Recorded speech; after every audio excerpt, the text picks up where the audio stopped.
मैं हूं फर्रुख सईद और आप देख रहे हैं सच आप तक न्यूज़।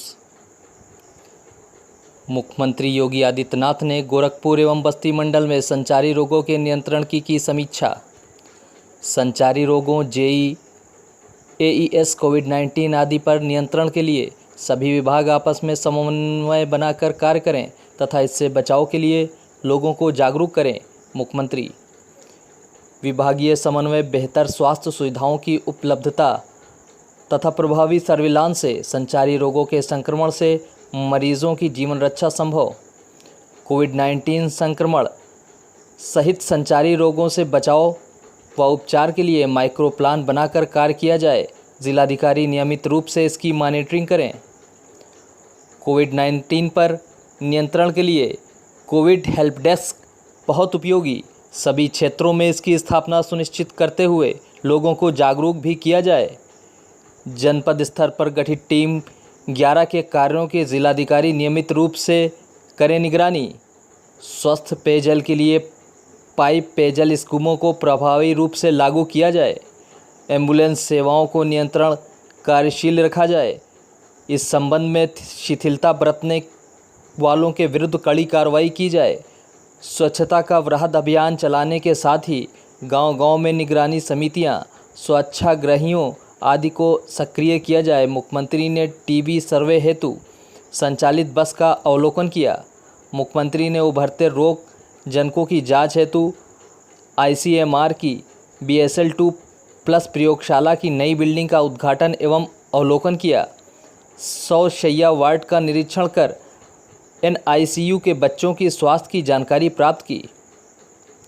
उत्तर प्रदेश के मुख्यमंत्री योगी आदित्यनाथ जी ने कहा कि संचारी रोगों जेई, एईएस, कोविड-19 आदि पर नियंत्रण के लिए सभी विभाग आपस में समन्वय बनाकर कार्य करें तथा इनसे बचाव के लिए लोगों को जागरूक करें। विभागीय समन्वय, बेहतर स्वास्थ्य सुविधाओं की उपलब्धता तथा प्रभावी सर्विलांस से संचारी रोगों के संक्रमण से मरीजों की जीवन रक्षा की जा सकती है। इस दिशा में गंभीरतापूर्वक कार्य करने से ही सफलता मिलेगी। उन्होंने कहा कि कोविड-19 संक्रमण सहित संचारी रोगों से बचाव व उपचार के लिए माइक्रो प्लान बनाकर कार्य किया जाए। जिलाधिकारी नियमित रूप से इसकी मॉनिटरिंग करें। मुख्यमंत्री जी आज जनपद गोरखपुर में BRD मेडिकल कॉलेज में गोरखपुर एवं बस्ती मंडल में संचारी रोगों के नियंत्रण के संबंध में समीक्षा बैठक कर रहे थे। उन्होंने कहा दोनों मंडलों में जेई, एईएस का प्रकोप अधिक होता है, इसलिए यह समीक्षा बैठक आहूत की गई है। उन्होंने कहा कोविड-19 पर नियंत्रण के लिए कोविड हेल्प डेस्क बहुत उपयोगी है। इसके सभी क्षेत्रों में इसकी स्थापना सुनिश्चित करते हुए लोगों को जागरूक भी किया जाए। जिस प्रकार प्रदेश स्तर पर टीम 11 का गठन कर कोरोना के संक्रमण को रोकने के लिए लगातार कार्य किया जा रहा है, उसी प्रकार जनपद स्तर पर भी टीम 11 गठित की गई है। जिलाधिकारी नियमित रूप से जनपद स्तरीय टीम 11 के कार्यों की निगरानी करें। मुख्यमंत्री जी ने कहा कि स्वच्छ पेयजल के लिए पाइप पेयजल की स्कीमों को प्रभावी रूप से लागू किया जाए। साथ ही आमजन को पानी उबालकर पीने तथा अपने आसपास सफाई रखने के लिए नियंत्रण जागरूक किया जाए। जहां पर जेई, एईएस के मामले आ रहे हैं उन गांवों का निरीक्षण किया जाए तथा साफ सफाई, पेयजल आदि की व्यवस्था में किसी भी प्रकार की कमी न बरती जाए तथा इसको तत्परता से ठीक कराया जाए। इसके लिए संबंधित जिम्मेदारी भी तय की जाए। एम्बुलेंस सेवाओं को निरंतर कार्यशील बनाए रखा जाए। इस संबंध में शिथिलता बरतने वालों के विरुद्ध कड़ी कार्रवाई की जाए। मुख्यमंत्री जी ने कहा कोरोना के संक्रमण को रोकने के लिए लगातार IMA, नर्सिंग होम एसोसिएशन आदि संस्थाओं के साथ संवाद बनाया जाए। उन्होंने कहा कि रैपिड एंटीजन टेस्ट को बड़े पैमाने पर अपनाया जाए। चिकित्सा कर्मियों को मेडिकल इन्फेक्शन से सुरक्षित रखने के लिए प्रशिक्षण जारी रखा जाए। स्वच्छता का वृहद अभियान चलाने के साथ ही गांव-गांव में निगरानी समितियां, स्वच्छाग्रहियों आदि को सक्रिय किया जाए। प्रत्येक ग्राम पंचायत में सामुदायिक शौचालय का निर्माण 1 माह में पूर्ण कर लिया जाए। ग्रामीण क्षेत्रों में विकास कार्य में तेज़ी लाई जाए या सुनिश्चित किया जाए कि कहीं भी जल भराव की स्थिति न रहे। मुख्यमंत्री ने कहा कि नॉन कोविड अस्पतालों में स्क्रीनिंग की पूरी व्यवस्था सुनिश्चित की जाए। सभी स्वास्थ्य कार्यों का संबंधित अधिकारी द्वारा नियमित निरीक्षण किया जाता रहे। डॉक्टर नियमित रूप से वार्डों में राउंड लें।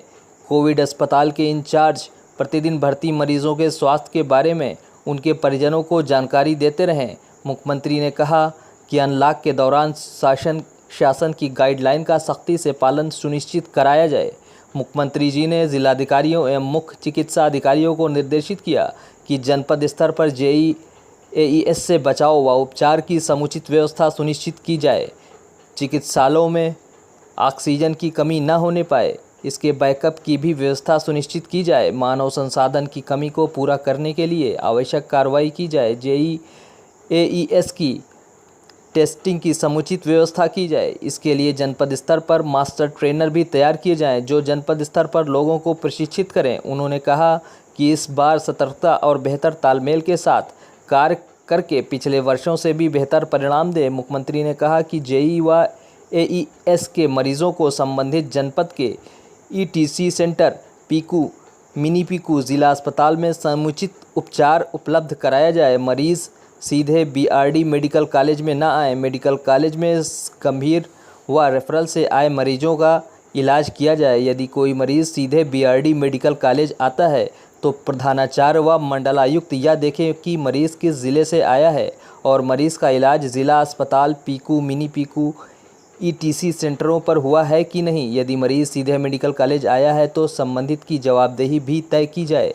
इस अवसर पर अपर मुख्य सचिव चिकित्सा एवं स्वास्थ्य श्री अमित मोहन प्रसाद, मंडलायुक्त गोरखपुर श्री जयंत नार्लिकर, मंडलायुक्त बस्ती श्री अनिल सागर सहित संबंधित जनपदों के जिलाधिकारी एवं स्वास्थ्य विभाग के जनपदीय अधिकारी उपस्थित रहे। निरीक्षण के दौरान मंडलायुक्त श्री जयंत नारिकल, जिलाधिकारी के विजयन पांडिल, सुनील गुप्ता और अन्य संबंधित अधिकारी गण भी उपस्थित रहे। मुख्यमंत्री जी ने उभरते रोग जनकों की जांच हेतु आईसीएमआर की बीएसएल प्लस प्रयोगशाला की नई बिल्डिंग का फीता काटकर उद्घाटन एवं अवलोकन किया। उन्होंने 100 शैय्या वार्ड का निरीक्षण कर एनआईसीयू के बच्चों की स्वास्थ्य आदि की जानकारी प्राप्त की तथा चिकित्सकों को आवश्यक निर्देश दिए। ब्यूरो रिपोर्ट, सच आप तक न्यूज़। हम लोगों ने गोरखपुर और बस्ती कमिश्नरी की कोरोना के साथ साथ जेईएस और डेंगू जैसे संचारी रोगों पर प्रभावी नियंत्रण करने के लिए एक व्यापक कार्य योजना तैयार की है। यद्यपि ये कार्य योजना हमारी पहली जुलाई से प्रारंभ भी हो चुकी है, लेकिन मैं विशेष रूप से समीक्षा करने के लिए यहाँ पर इसके लिए आया हूँ, क्योंकि जेईएस के 90% मामले इन्हीं 2 कमिश्नरी के अंदर पाए जाते हैं और इन 2 कमिश्नरी के अंदर ही ज़्यादातर मौतें होती थी। पिछले 3 वर्ष के अंदर अंतर विभागीय समन्वय के माध्यम से हम लोगों ने बीमारी पे 60% और मौत पर 90% नियंत्रण करने में सफलता प्राप्त की थी। इस बार हमारे लिए चैलेंज ज़्यादा है, क्योंकि कोरोना भी है और साथ साथ जेईएस भी है, डेंगू भी है। मानसून 15 दिन पहले आ चुका है। इसके कारण भी जगह जगह जल जमाव के कारण भी ये समस्या गहरा सकती है। इसीलिए मुझे स्वयं आना पड़ा। स्वास्थ्य विभाग की, चिकित्सा शिक्षा विभाग की भी पूरी टीम यहाँ पर हमारे साथ आई है और उन लोगों ने इस पूरे कार्यक्रम के साथ जुड़ करके बहुत व्यापक कार्य योजना बनी है। यद्यपि आज से पूरे प्रदेश में हर ग्राम पंचायत स्तर पर, वार्ड स्तर पर हमने सर्विलांस की एक टीम सक्रिय की है। ये टीम दोनों प्रकार का कार्य करेगी। एक तरफ कोविड-19 की स्क्रीनिंग की कार्रवाई होगी, तो साथ साथ अगर कहीं भी कोई भी ऐसा लक्षण पाया जाता है तो उस लक्षण के आधार पर संचारी रोग यानी वेक्टर बाउंड डिजीज़ को भी उसके माध्यम से डिटेक्ट करने की कार्रवाई होगी। हमने आज इसकी पूरी व्यापक कार्य योजना यहाँ पर बनाई है और मेरा विश्वास है कि पिछले 3 वर्ष के दौरान जो बेहतर कार्य प्रणाली गोरखपुर और बस्ती कमिश्नरी के अंदर स्वास्थ्य विभाग ने स्थानीय जिला प्रशासनों के साथ मिलकर के रिजल्ट दिया है, वह इस वर्ष भी हम लोग उसको और बेहतर करने में सफल होंगे। सभी की तैयारियां हैं, सभी लोग लगे हैं। इस बार चैलेंज ज़्यादा है, लेकिन उस चैलेंज के साथ भी लोग बेहतर कार्य करने के जज्बे के साथ कार्य कर रहे हैं और मुझे विश्वास है कि कोरोना पर भी नियंत्रण होगा, JEE पर और डेंगू पर भी हम लोग प्रभावी नियंत्रण करने में सफल होंगे। महाराज जी 2.5 लाख का इनाम घोषित है विकास दुबे को